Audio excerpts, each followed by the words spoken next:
Chapter 2. Black Dog appears and disappears. It was not very long after this that there occurred the first of the mysterious events that rid us at last of the captain, though not, as you will see, of his affairs. It was a bitter cold winter with long, hard frost and heavy gales, and it was plain from the first that my poor father was little likely to see the spring.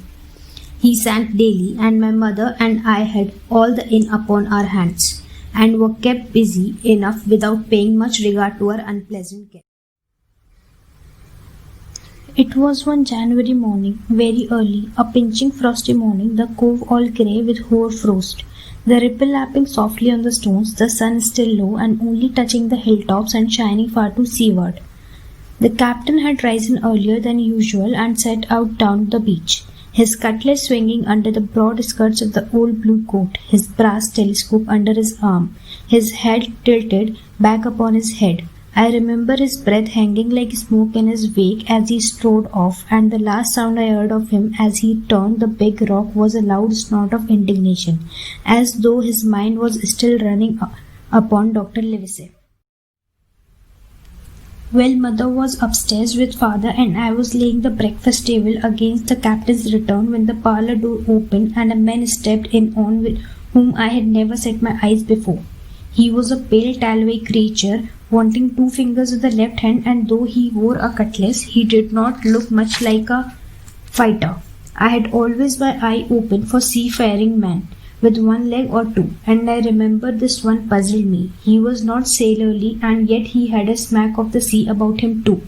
I asked him what was for his service, and he said he would take rum. But as I was going out of the room to fetch it, he sat down upon a table and mentioned me to draw near. I paused where I was, with my napkin in my hand. "Come here, sonny," says he. "Come nearer here." I took a step nearer. "Is this here table for my mate Bill?" he asked with a kind of leer. I told him I did not know his mate Bill, and this was for a person who stayed in our house whom we called the captain. "Well," said he, "my mate Bill would be called the captain, as like as not. He has a cut on one cheek, and a mighty pleasant way with him, particularly in drink, has my mate Bill.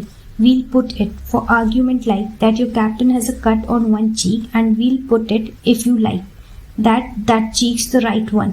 Ah, well, I told you, now is my mate Bill in this here house?" I told him he was out walking. "Which way, sonny? Which way is he gone?" And when I had pointed out the rock and told him how the captain was likely to return, and how soon, and answered a few other questions, "Ah," said he, "this will be as good as drink to my mate Bill."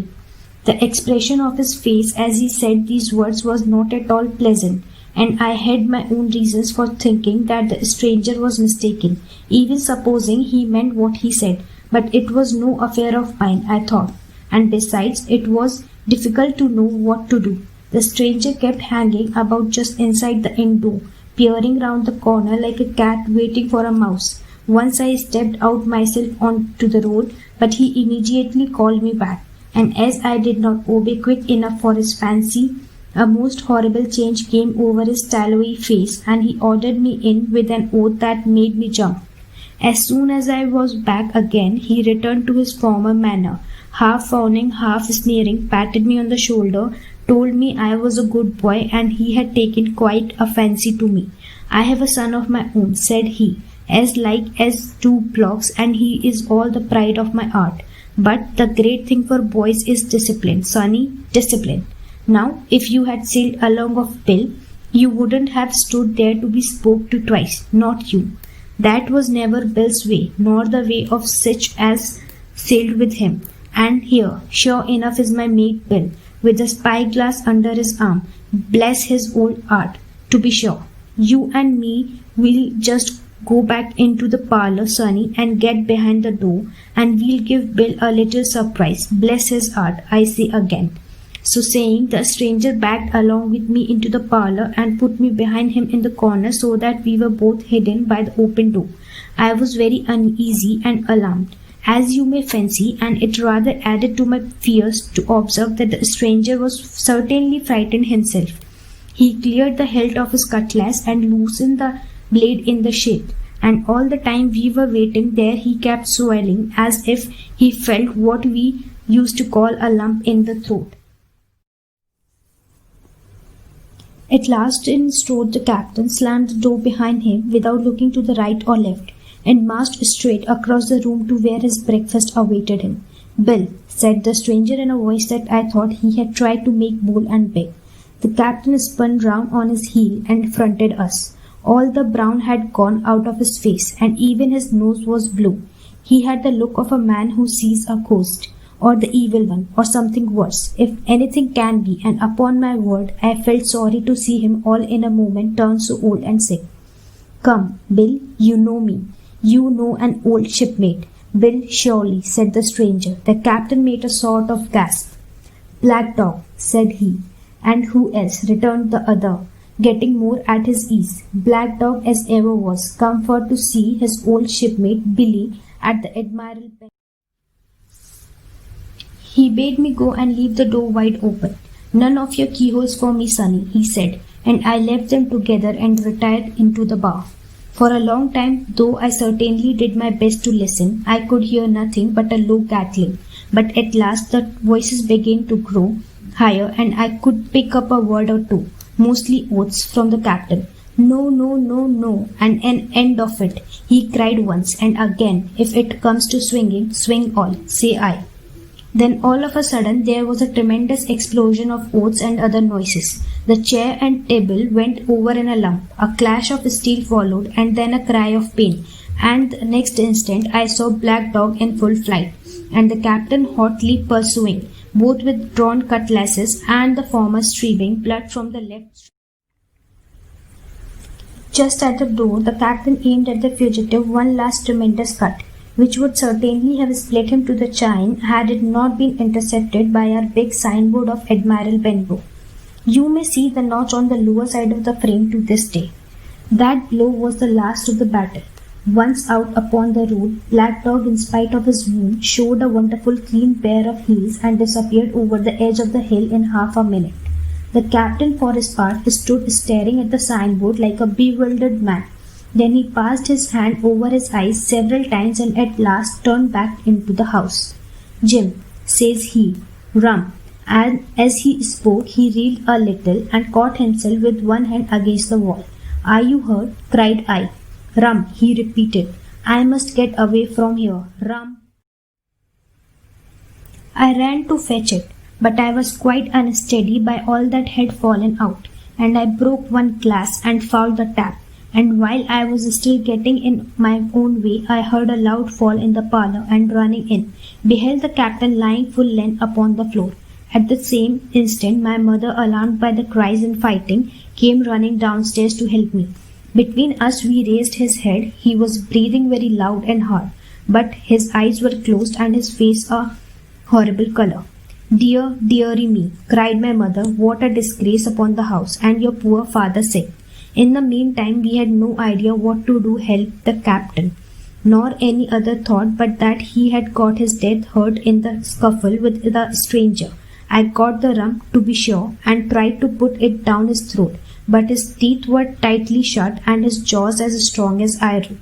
It was a happy relief for us when the door opened and Dr. Livesey came in on his visit to my father. "Oh, doctor," we cried, "what shall we do? Where is he wounded?" "Wounded? A fiddlestick's end," said the doctor. "No more wounded than you or I. The man has had a stroke, as I warned him. Now, Mrs. Hawkins, just you run upstairs to your husband and tell him, if possible, nothing about it. For my part, I must do my best to save this fellow's terribly worthless life. Jim, you get me a basin."